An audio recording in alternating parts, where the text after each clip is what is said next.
So you can start when you're ready. Thank you, Jeremy. Welcome, everybody. I hope everybody's staying safe and you and your families are healthy. I thought I'd just touch on a few things. Again, a little recap of the scrimmage but mostly answer your questions. There's been some question about our vaccination rate. We are over 85%. Which means that we can have normal meetings. We have to have a mask when you're in the meeting. You have to have a mask when you're indoors. As far as university protocol, so in Keenan, when we're in the building, we have to have our mask. But all the players are back in the locker room, our locker room, not the visitors' locker room, sharing some of the spots. And our players are all eating on the training table. And our players are able to come to meetings. We're having to do some on Zoom early till we got our numbers up, and now our numbers are where we need to be, even though we would like to continue to go in that direction. As far as COVID's concerned, we're treating it like we did last year. But we have much more knowledge now of what's happening than at this time last year. We still didn't know if we were going to play. Season was moved back, university was moved back, or gone to Zoom about this time. So we feel like we're in a much better position, even though COVID's rampant out there again, because we know more about it, but we're taking it very, very seriously. And we're making sure that we're wearing masks throughout when we should. We saw today a couple of the pro teams were penalizing their guys $14,000 to $15,000 when they weren't wearing their masks. So I brought that up this morning, and our guys, I think, understood the urgency of it moving forward.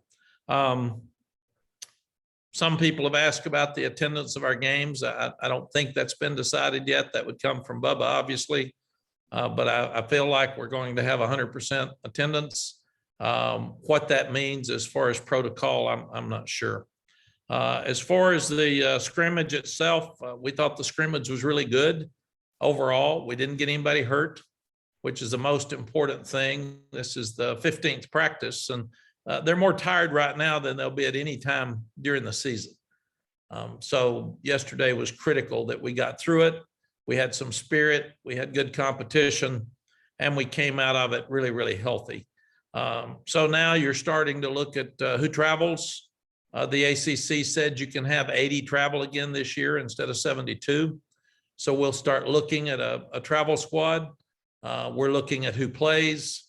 We're looking at how many plays. The guys will have earned the right to play. And even in that, we've told them, don't worry about how many plays you play, be productive while you're playing.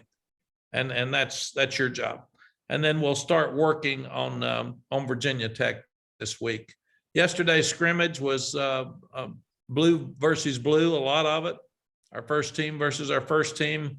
And then the second part, we went some blue against white just to see guys that haven't competed against the first group and see how they would compete to try to separate some different positions. And we also did a lot of different situations. We had kickoff return. We had punt protection against all-out blocks. We had field goals instead of extra points like we normally do. But we had a coming out situation off the 1 yard line to start the scrimmage. We had goal line. We had 1 minute drill, which the offense didn't do as well as I'd hoped, but we haven't worked on that enough. So that's got to be an emphasis here going forward. But we're seeing some separation. We still got to get more, but we're seeing some. And we feel like that the players have a pretty good feel after today, because we sat down and talked to them a lot about who would be starting, who would be playing, and they've still got 2 weeks to change that. But they will have some base level that they would know coming out of yesterday's scrimmage. So most of it now is head downhill toward Virginia Tech, get healthy, get fresh, and be ready for a really tough opponent when we get to Blacksburg. Recruiting's going really well, and people have asked me why. We've preseason top 10, which really, really helps you from winning 2 games 2 years ago. The expectations now are really high and fun moving forward. Our players are happy, and really and truly, your players being happy is your biggest asset in recruiting, because they recruit the other guys. The parents and the players may not trust a coach because you're a recruiter, but they will trust your players. So when your players feel like things are going well and they're happy to be here, and they will tell them anything good or bad. So, but our players are happy, and they do a tremendous job in recruiting. We've improved our facilities a lot, but we're moving forward now to redo different parts of Keenan and get a new training room and get a new weight room and continue to improve the players' lounge and also the locker room. So over the next couple of years, our facilities will be as good as anybody in the country. Every game sold out, and that's so good. It's not happening everywhere, and especially during our COVID over the last year and a half or so. And we have a tremendous staff, and they stayed. So the fact that the university has allowed me to pay these guys to stay and having staff continuity really, really helps us. So we reviewed the scrimmage today. Since we're in school now, and the guys are going to school, many of them haven't been to school more than a couple of weeks in our freshman and our sophomore class. So this is all new for them. And we're talking to them about COVID protocols on campus. But we had a great day today with them in review, and they'll be off tomorrow because you have to have 1 day off per week when school starts, and tomorrow will be their off day. And then we'll get back to work on Tuesday, and they'll be fresh, and we'll have about 10 days before we go to Virginia Tech and get ready to play. Any questions? Coach, we'll start off with CL Brown. Hey, Mac, you mentioned separation in that the last time we were able to talk to you after that first scrimmage, and I wanted to ask specifically about the backup quarterback battle. If anybody has kind of become the front runner in that with Jacoby and Drake. See, we've got really good battles at a lot of positions, and that's the result of really good recruiting classes. So you just Storm Duck coming back, for example, has really pressed that corner group. So Kyler and Tony Grimes and Storm, Day Hollins, those guys are competing hard to get on the field. And we were trying to find corners 2 years ago. We didn't have enough to play. But we need them to stay healthy. They haven't stayed healthy. And then you look at safety. Don Chapman and Trey Morrison, those guys can both play nickel, but they can play safety or corner. Jaquarius Conley is all over the place. I'm excited about watching him because he plays so well. And then you've got Cam Kelly and Gio Biggers who have played a lot. DeAndre Boykins was not here yesterday. He had to go to a funeral. So I hate he missed because he loves to play, and we hate for his and his family's loss. But that's just, for instance, how competitive that our team has gotten. The backup quarterback, all those guys are good players, and they play good when we put them in there. We just got a staff meeting a few minutes ago, and you wouldn't know who you would put in right now first, because they're playing well enough. And obviously Jacoby's been around longer. He's a little bit older. But Drake makes some great plays. He threw a touchdown pass yesterday to Gosnell. That was a tremendous throw. So we're still 2 weeks away. We don't have to separate those guys yet. Same thing at running back. You've got experience like British Brooks and Josh Henderson, and they do a tremendous job in a lot of different things. They can really pass protect. Your younger ones may not be ready to pass protect as well in that opener. So you've got to continue to work on it and see where they are in another week. But thank goodness we don't have to separate yet. I'm sorry, just one clarification. So when you guys start implementing the Virginia Tech game plan, is that where the line is kind of okay, we're going with this guy for this week as the number 2? No, the line will be probably next Monday when I talk to you guys. We're telling them today, here's if we played this weekend, here would be your role. And that's always tough because some guys don't like what they hear. But it's important for us to be fair and honest and direct with our team. So we're telling them today, we're telling them tomorrow on their day off, here's where we see you right now in the lineup, and here's how many plays we see you play. And then we'll move forward through this week as we start working on Virginia Tech, and then by next week we'll try to tighten that up a little bit more. All right, thanks, Coach. Thank you, CL. We'll go to Michael Coe. Michael, go ahead. Hey, Coach. Last week you were really high on Jeremiah Gimel. You said he's one of the best leaders you've ever coached. In your mind and in your experience, is leadership something that you can coach up in a kid, or is it just a quality that you either have it or you don't? Michael, I think you have to coach it, because your best leader may be your worst guy in the locker room.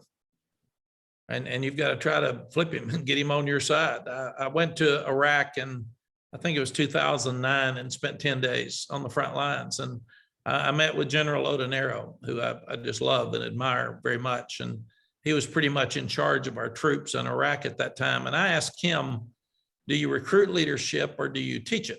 And he said, Coach, we have academies to teach it. That's what we do. And you better teach every one of your players, because even a guy with good qualities might not know how to lead. Jeremiah, he's got it all. He's soft-spoken until he needs to be. The other day that he didn't like the way he saw the defense play an inside drill. So he after I said, get in there, Jeremiah, and break them down, he talked to him about 5 minutes and chewed them out before he broke them down, and they listened. And he only played about 14 plays yesterday.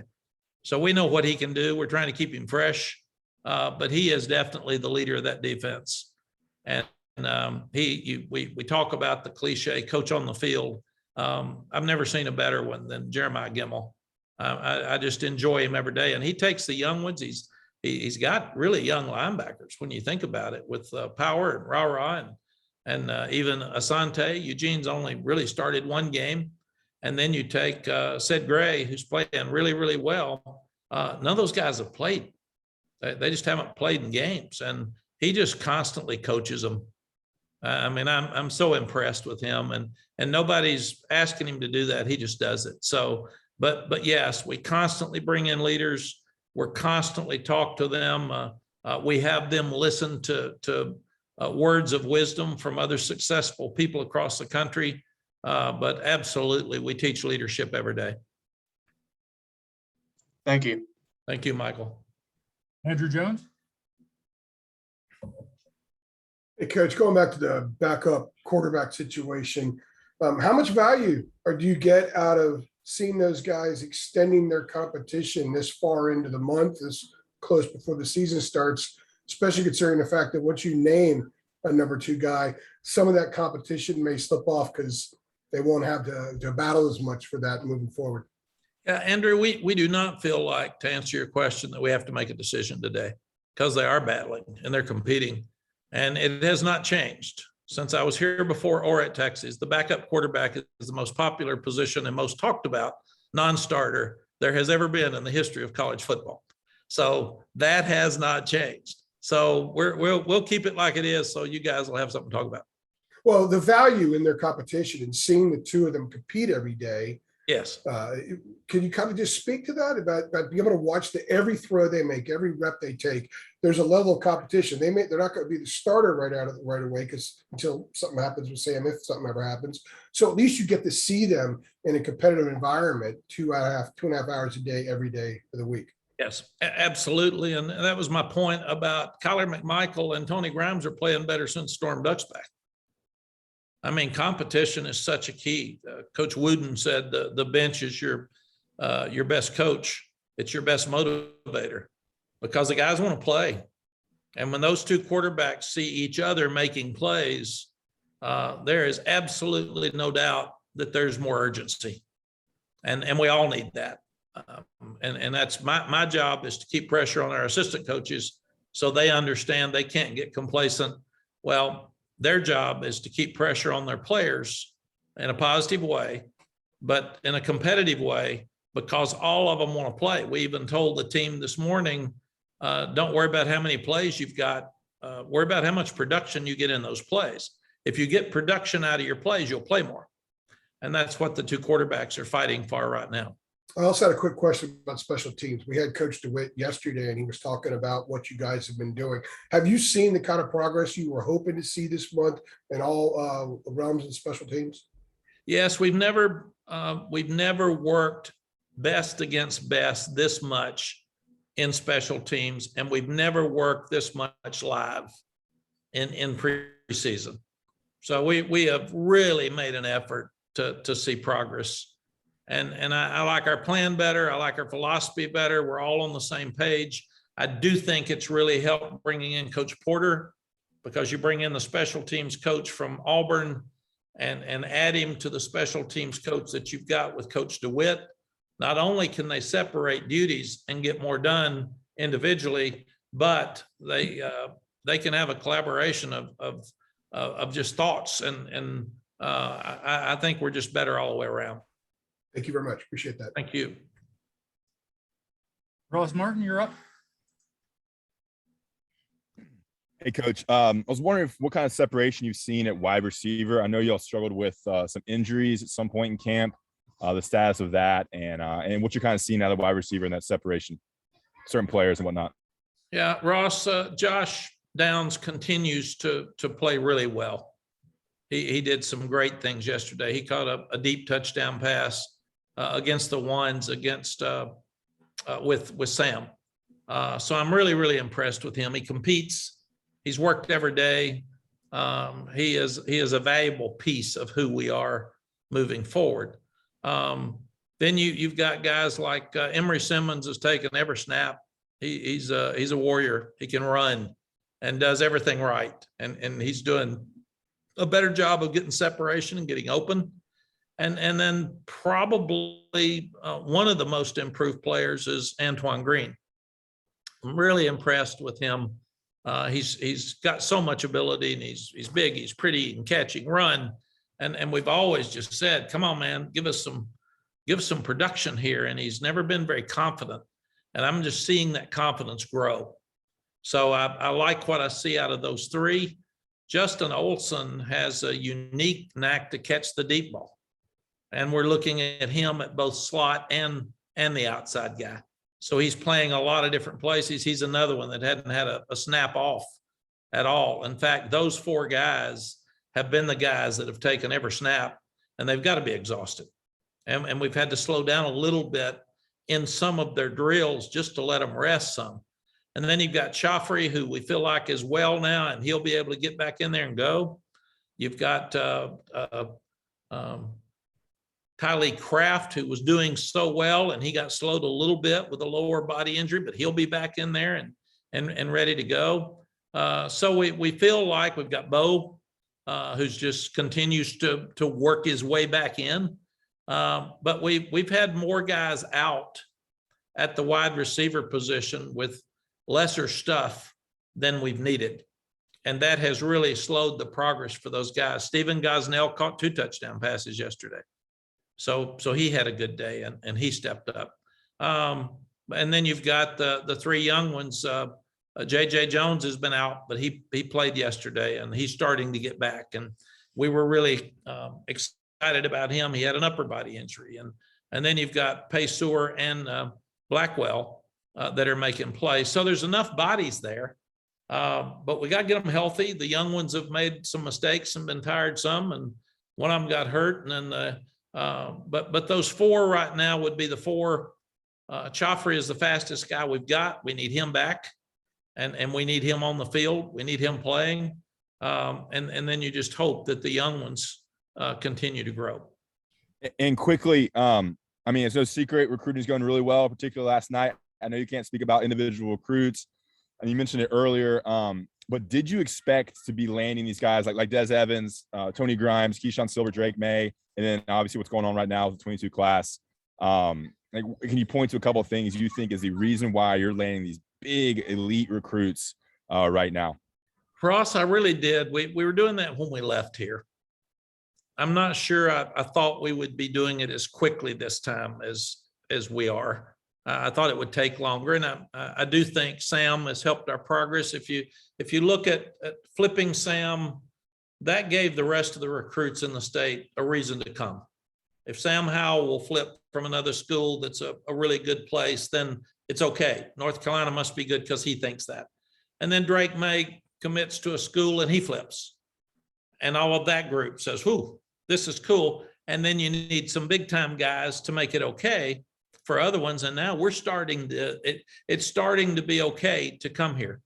And I think a number of things, we have a proven record from myself and our staff. We've said 8 of the 10 coaches on our staff have won a national championship or a Super Bowl. That may not be anywhere else in the country. And then the school itself speaks for itself. I mean, academically, it's a tremendous place that young people want to come. We've tried to pretty much stay in our footprint because I want guys that are close to home as much as we can. And then we'll get outside of it for a really special player, an exception every now and then. The fans have done what I asked them to do. They've stepped up and bought all the tickets. That was a question mark before, is how important is it? And at this window of time, Carolina football is really, really important. And then we're winning. We lose 4 games in the fourth quarter, but we're in the Orange Bowl in the second year. So our thing now, Ross, to me, is we need to take the next step and become a national program and win at the highest level. Great. Thank you. Thank you. Adam Smith, go ahead. Hey, Mac. Hey, Adam. On the subject of conference realignment and this sort of the shifting pieces that are out there, in your opinion, do you think an alliance, like that's been reported for the ACC with the Pac-12 and the Big Ten, is that something that you personally think is a good idea? Like, do you like that? Do you not like that? How would you come down on that? Adam, this will sound like coach speak, and I sure don't mean it to be. I really haven't had enough time to talk to people about it or think about it at length. But my short, very limited information is that it looks like the 3 leagues would like to start scheduling games between each other more. And that's probably to enhance the TV package, because everything's about money and everything's about trying to be able to produce more money, and TV is the fastest way to get there. And I know from our standpoint, we already have games with Minnesota and we have games with Purdue. So we would be considered a team who is already working in scheduling in that area. I don't think, Jeremy, we have any games with Pac-12 right now. And Adam, the thing that I don't understand, and it would be a Bubba question, is what does this mean for sure, other than are we going to start trying to schedule each other and enhance our schedules and therefore our TV packages? And the other part is how soon? And what does this mean? How many do you schedule? Do we still play the group of 5 team or the Division II team, FCS team, or do you play just the alliance with the other leagues? So I think those are the questions that you folks probably need to ask somebody who knows. What I'm hearing is that I don't see significant changes coming soon because of TV contracts. So I don't see a lot of changes. There's more talk than there is reality in what may happen next year. Or obviously the Texas OU going to the SEC, that will be determined over the next 4 or 5 years, 3 or 4 years, whatever it is. Could they move next year? Yeah, but there's still things that have to change. But I don't see anybody in our league changing unless there was an addition to. So I really haven't thought that much about it. Where it affects us is recruiting. And when people ask, just like you're asking, we need to have enough information that's accurate to answer, because parents want to know where their son's going to play so they can see them. And one of the great advantages we have in recruiting is we have a scheduling base here where the parents can get to most games and they can see their sons play, and they love that. So if we're driving to Virginia Tech and to Virginia and Duke and Wake and State, Georgia Tech, even Clemson, I mean, those are advantages for us, because parents want to see their kids play, and they don't want to have to, if they've got another child, they don't want to watch a game on Friday night and have to go forever to try to get to another game. So the fact that that would be the first thing. The fact that we can tell them that we feel like we're still going to have an ACC, we may be playing some Pac-12 or Big Ten games more than the 2 we've scheduled in the future, is something they need to hear. And the second part of that is that regardless of what happens, Carolina's a global brand, so we're going to be okay. We're going to be attractive to whatever happens. I hope it's the ACC. I like what we've got. I like this league. I like what it stands for. Our coaches get along. There's our coaches go by the rules. It's and everybody has respect for each other. So I'd like to see us continue this way. But if not, Carolina's going to be okay either way. Thank you. Thank you, Adam. Coach, next one's from a new member to the beat, John Johnson. John, go ahead. Thank you, Coach. Good to meet you for the first time. I know you can't get into specifics of names in recruiting, but North Carolina is a great fertile recruiting ground. You pick up a big one yesterday. How important for the lifeblood of this program is to lock down the state and keep these guys home and more or less keep them in your program? Well, John, welcome, number one, and we'll enjoy working with you moving forward. The last time we were here, John, we felt like we had to do a great job in-state. If you can't get your in-state guys to stay, then how can you possibly get out-of-state guys to come if your locals don't like you? So North Carolina is a great recruiting base. And then you go from DC to Atlanta. We feel like that's a tremendous footprint with a lot of football players. And I've gone back and studied hard how many NFL guys come out of this area, how many top recruits come out of this area. And it's a lot. So it gives us a chance to be successful. And that's just our philosophy. And it was at Texas. It was at Appalachian State. I mean, keep the in-state guys at home, because that's your best chance. And if you're doing well, then young guys grow up watching your program and they want to be part of it. And we are the state university. A lot of guys have grown up loving Carolina basketball, which to me is a huge plus. They get to come and watch it, but also now we're getting good enough that they're also very, very proud of the football. So, but absolutely, if we can't get the top players in this state to stay in state, then we're going to have trouble outside. Thanks, Coach. Thank you, John. Dina King, you're up. Hey, Coach, how are you? Great, Dina. Just wondering if you've had a chance to check out your guys from last year, Chaz, Diami, Michael, Javante, Daz. Have you had a chance to check them out any in their action? Dina, I really haven't. I hear all of our guys watch them when they can, and I've just been overloaded and haven't been able to do it. I just saw Diami make a great catch a minute ago on Twitter. Somebody sent it to me. They were talking about the yards that Javante made the other night in the ball game, and he had a touchdown call back because there was holding on the corner, and they were all mad outside that the receiver had held, so he couldn't score. So it's fun for us. We're so proud of them, but they were talking about Miles Dorn tackling Diami or Javante in the game. So one of the fun things for our team right now is we have TVs in our training table. And every time one of those guys is playing, we've got the game on. So they follow them very closely, but it sounds like they're all doing well. Thank you. Thank you. Art, you're up. Hey, Mac.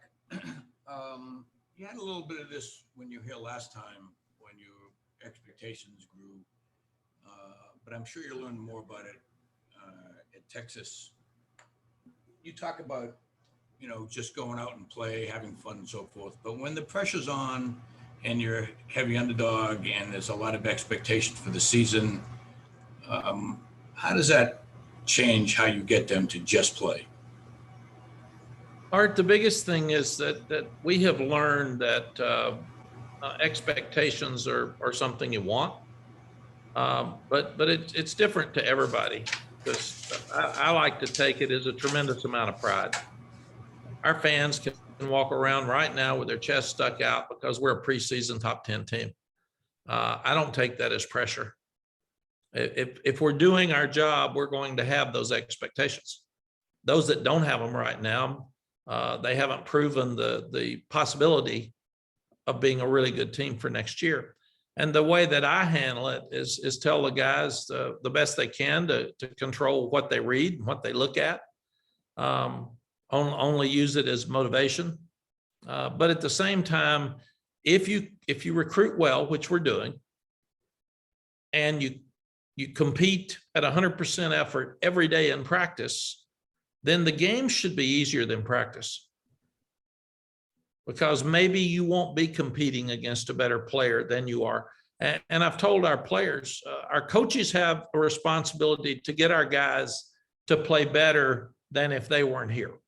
That's your job as an assistant. Are you helping your guy beat the guy across from him on the field? If you're not, then I shouldn't be paying you. That's just facts. What are you doing to help him be a better player? And then the second thing, our players have a responsibility. If you're a corner, you have a responsibility to make our receivers work so hard every play and every day that the games are easier than practice. And that takes away the pressure because you're prepared. And that's our whole thing. We will not allow a guy not to hustle in practice or not be ready to play. And as we said earlier on this call, the bench is it's your motivator. Guys want to play, so compete at the highest level. And then you have to quit worrying about winning and losing. Do your process, do your practice, get yourself prepared, and then winning takes care of itself. Can't hear you. Looks like you're still on mute. Okay. Can you hear me now? Yes. So at Texas, you had a lot of experience winning big games and then some losing big games of disappointment. And I asked Sam the other day on the Zoom, does he even think about the possibility of losing? And he says he tries not to, but of course it's human nature. Do you have a plan for a game like this? The fans are so excited, the expectations are so high. You have a plan if you should lose the game? Is it the same plan as you always have, or is it one that we have to get him back focused for the next game? Well, Art, one thing for sure, anybody that's coached has lost big games. Everybody. You go back and study it. That's just the deal. And one of the problems is some media and fans remember the losses a lot more than the wins. We used to say at Texas, there's a reason they say remember the Alamo. They got beat. I want to remember San Jacinto, man. We won. Yes, I've won a lot of games. I've been involved in losing some games. Coach Stallings always told me, people don't think that's a big game, lose it, and it becomes a big game. So any game you lose is big because it gets talked about a lot more than the wins. We expect to win, and the losses are devastating. So you talk a lot more about the losses. But absolutely not. I've had 33 years of experience of walking into a team meeting Sunday after a big win or a win. I call them all big wins because they are. And I've done the same with that devastating loss. I walked into a locker room after a Texas team that was number one in the country lost with 3 seconds left to Texas Tech when we had a chance to win a national championship and Colt McCoy was going to win a Heisman. So yeah, I've walked in that locker room when it wasn't very much fun. But I absolutely don't prepare to lose. None. Coach told me one time he puts 2 notes in his back pocket for the press conference. one if you win and one if you lose.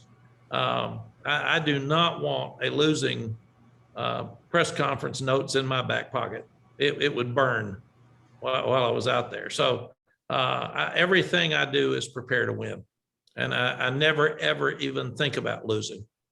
But it is significant that I'm so hard on the coaches and the players right now, because we've had 15 practices, and if you're not careful, you let things go in practice sometime because it's okay. It's okay.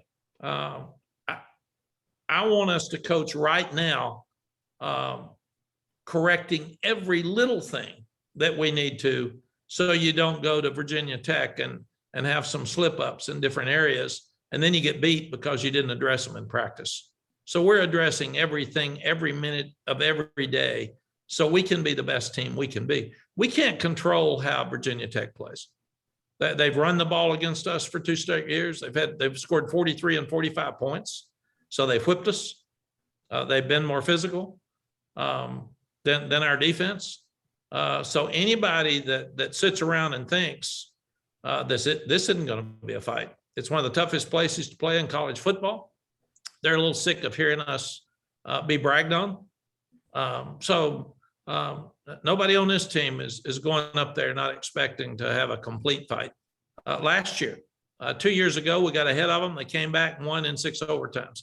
Last year, we were running up and down the field doing some great things. Could have had a blowout. They get an onside kick to go right down and score, and they ran up and down the field. So Justin does a tremendous job with his offense. They are very physical, and they use their tight ends really, really well.